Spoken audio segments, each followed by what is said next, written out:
Quem já não ouviu falar em Atlântida?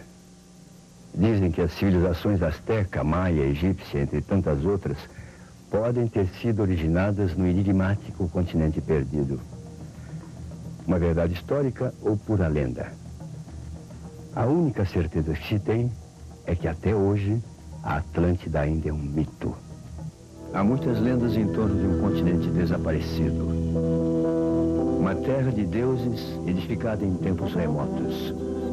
Um reino coberto de ouro e prata. Campos verdes e floridos. Seria Atlântida uma lenda ou realidade? Na mitologia grega, a última ilha de Atlântida foi destruída há 12.000 anos e se chamava Poseidonis, que quer dizer o deus do mar. Algumas teorias a localizaram no Mar do Norte, outras no Mar Mediterrâneo, no Oceano Atlântico, ou mesmo na ilha de Santorini, no Mar Egeu. O mistério sobre a sua localização já levou muitos estudiosos ao fundo do mar. O francês Jacques Cousteau, por exemplo, realizou uma expedição a um dos possíveis lugares onde a Atlântida teria submergido. Mas os vestígios que encontrou eram de civilizações recentes. Os primeiros registros sobre a Atlântida foram narrados por Platão, filósofo grego, que viveu no século IV a.C. Ele teria se baseado nos relatos de Solon, um sacerdote egípcio. No primeiro diálogo, chamado Timeu, Platão descreve a formação do cosmo e promete contar a história de Atlântida nos diálogos seguintes. O professor de filosofia, James Areia, fala sobre as duas partes que comporiam Timeu. A primeira delas é essa que aparece com o nome de Critias e se esperaria uma outra onde tomaria a palavra Hermócrates. A parte destinada a Critias, ela aparece até nós, a narrativa está cortada, ela é interrompida bruscamente, e aquela que deveria ser proferida pelo Hermócrates não foi encontrada. A centelha que Platão acendeu sobre o passado da humanidade permanece viva até hoje, mesmo sendo Critias um diálogo incompleto. Critias começa descrevendo uma civilização muito avançada, que teria sido punida pela ira dos deuses. O curioso é que essa punição, no momento mesmo em que ela vai ser proferida, no momento em que os deuses se reúnem, né, patrocinados por Zeus, para decidirem o destino de Atlântida, a narrativa de Platão ela é interrompida. Para alguns autores, esse diálogo é incompleto porque Platão desiste desse projeto, né, já estando velho, e se empenha em redigir as leis, que é a sua última obra. Então ele teria largado, abandonado esse projeto. Para outros, né, Platão teria escrito e essa pequena parte, esses dois apêndices, teriam se perdido. Não existem provas concretas a respeito de sua existência, e principalmente sobre o seu fim. No entanto, de acordo com as ciências ocultas, que estudam fenômenos não explicados pelas leis naturais, Atlântida existiu, mas não resistiu às divergências entre grupos de interesses distintos. Um grupo trabalhava em prol da coletividade, trabalhava realmente buscando a melhoria, o progresso, o bem-estar do cidadão atlantiano, e outro grupo trabalhava mais a nível de interesses próprios, fragmentários, separativos. Eles ficaram conhecidos como os Senhores da Face Sombria, ou os Magos Negros da Atlântida, em choque com os Senhores da Luz. É assim que nós, sobre essa linguagem metafórica, que nós recebemos informações sobre esse atrito que houve. Por um lado, esse choque entre humanos, e por outro lado, cataclismas naturais realmente fizeram com que o continente se desmembrasse e afundasse a última parte da Atlântida, que foi Poseidonis, no meio do Oceano Atlântico. Cataclisma quer dizer uma transformação brusca e de grande amplitude nos movimentos da crosta terrestre. Existem movimentos do planeta, alterações no eixo da Terra, que fazem com que as camadas, né, geológicas elas sejam movimentadas. Quem tem uma grande teoria sobre isso é o professor Charles Hapgood, que ele mostra que realmente a Terra, em várias ocasiões, ela tem deslocamentos das suas placas tectônicas.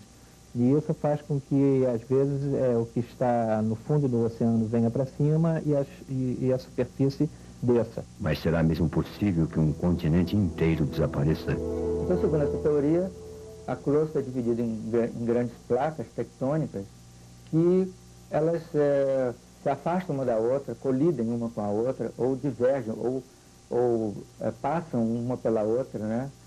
Formando então, provocando terremotos, vulcanismos, nascimento de vulcões no fundo oceânico. Mas são fenômenos, terremotos, vulcanismos, são os únicos movimentos que nós percebemos. Eles não são de grande extensão vertical. A geologia não mostra grandes variações rápidas de deslocamento vertical da crosta. Pode haver deslocamento de vários quilômetros, mas lentamente. Há uma hipótese de que os sobreviventes de Atlântida tenham se refugiado em outras terras e o seu conhecimento se perdido com o passar dos milênios. Novas civilizações então teriam se formado sem saber a origem do seu passado.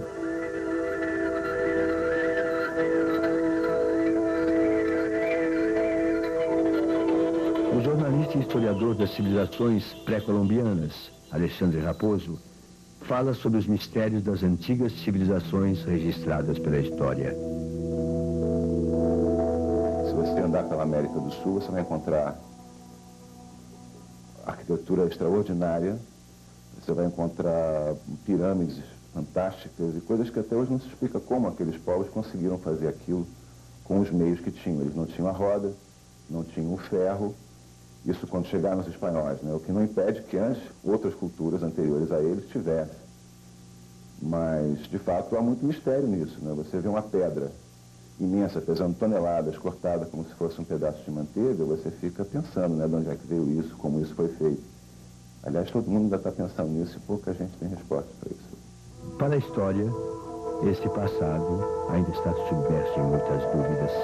Sabemos é que houve civilizações tremendamente avançadas na América num passado remoto. Daí a gente afirmar que a Atlântida, ou seja, a mesma Atlântida mencionada por Platão, aí já é um pulo muito longo que a história não pode fazer justamente por ser uma ciência. Mas se para alguns estudiosos a Atlântida é um mito e para outros uma possibilidade remota, para a psicoterapeuta Alice Simão é uma realidade. Ela nos conta uma história bastante curiosa de como tudo começou. Esse conhecimento da Atlântida chegou até a mim através de regressões conscientes de memória. Eu passei por um processo em que eu sentia muita saudade de alguma coisa no astral, que eu não sabia o que era. Eu olhava para o universo e chorava muito.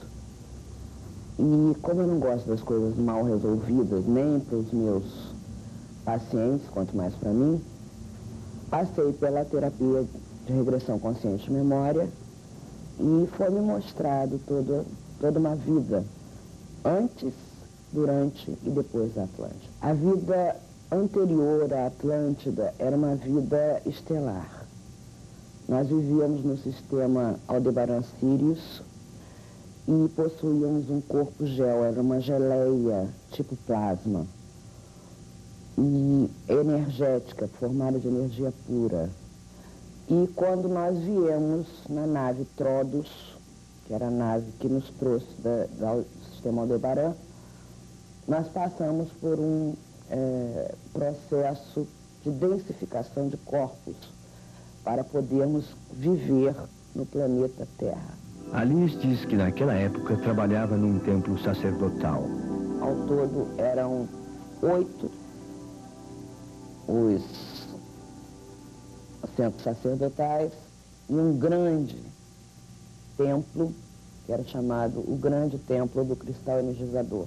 Após esse trabalho sacerdotal, nós passamos por um processo de destruição da Atlântida.